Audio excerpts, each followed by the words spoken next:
রাজধানীর ফুলবাড়িয়া সুপারমার্কেটের দ্বিতীয় দিনে গুড়িয়ে দেওয়া হলো বহু অবৈধ দোকান। মার্কেটের সামনের চারতলা দুটি বিল্ডিং, পেছনের সারির ১০৪টা দোকান সহ উচ্ছেদ করা হয়েছে ২০০-র বেশি দোকান। এ সময় ক্ষতিপূরণ ও পুনর্বাসন দাবি করেন ব্যবসায়ীরা। তবে অবৈধ স্থাপনা উচ্ছেদে আরও কঠোর হওয়ার কথা জানিয়েছেন দক্ষিণ সিটির মেয়র শেখ ফজলে নূর তাপস।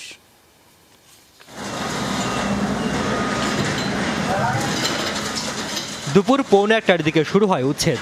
ভবনের পাশে নির্মাণ করা হয় নকশা বহির্ভূত বর্ধিতাংশ। অনুমোদন ছাড়া সেখানে দোকান ভাড়া ও বিক্রি করা হয়েছে। তালিকা ধরে এসব অবৈধ স্থাপনা উচ্ছেদ করার কথা জানান অভিযানের নেতৃত্ব দেওয়া নির্বাহী ম্যাজিস্ট্রেট। আমাদের এখানের মধ্যে বাজার শাখার লোকজন আছে, আমাদের এই উচ্ছেদে আমাদের প্রকৌশল ডিপার্টমেন্টের লোকজন আছে এই উচ্ছেদের মধ্যে। তারা আইডেন্টিফাই করে দিচ্ছে যে এটি নকশার মধ্যে বা এটি নকশা বহির্ভূত। এরপর আমরা ওখানের মধ্যে অবৈধ স্থাপনা উচ্ছেদে অভিযান চালাচ্ছি। আগের দিনের মতো উচ্ছেদ শুরুর আগে মার্কেটের ভেতরে ও সামনে অবস্থান নেয় দোকান মালিক ও কর্মচারীরা। প্রতিবাদ জানানোর পাশাপাশি আবারও অবৈধ দোকান তৈরিতে যারা সহযোগিতা করেছে তাদের বিচার দাবি করেন। ২০ থেকে ৩০ লক্ষ টাকা করে নিচ্ছে। এর পরবর্তীতে আবার আমাদেরকে অস্থায়ী বরাদ্দ দিবে বলে আরো ১০-১২ লাখ ১৫ লাখ এভাবে নিচ্ছে। যারা টাকা নিচ্ছে বলছে যে বরাদ্দ দিবে, এই কথা বলে টাকাগুলো নিচ্ছে, তারা কোথায়? টাকা দিবি দোকান খুলবো এরকম ভাবে তালা মারছে। এদেরকে ধরা হোক, মেয়ের কাছে এটা আবেদন, আগে এদেরকে ধরো। হাজার হাজার এর আগে সকাল থেকে ভেঙে দেয়া দোকানের মালপত্র সরিয়ে নেন অনেকে।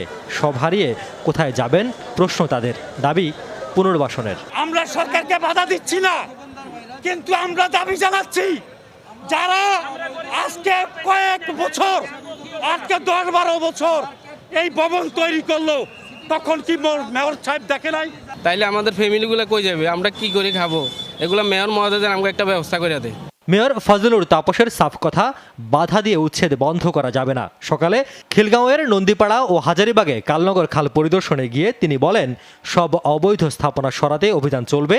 কর্পোরেশনের কেউ জড়িত থাকলে তারাও ছাড় পাবে না।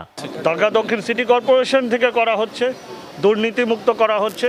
সুতরাং সকল প্রয়োগে বর্জ্য বলতে যত প্রয়োগ আছে সকল বর্জ্য অপসারণের কার্যক্রম চলছে।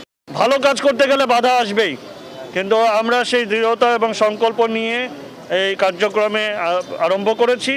আমরা আশাবাদী ইনশাআল্লাহ অচিরেই ঢাকাবাসীকে একটি সুন্দর ঢাকা আমরা উপহার দিতে পারব।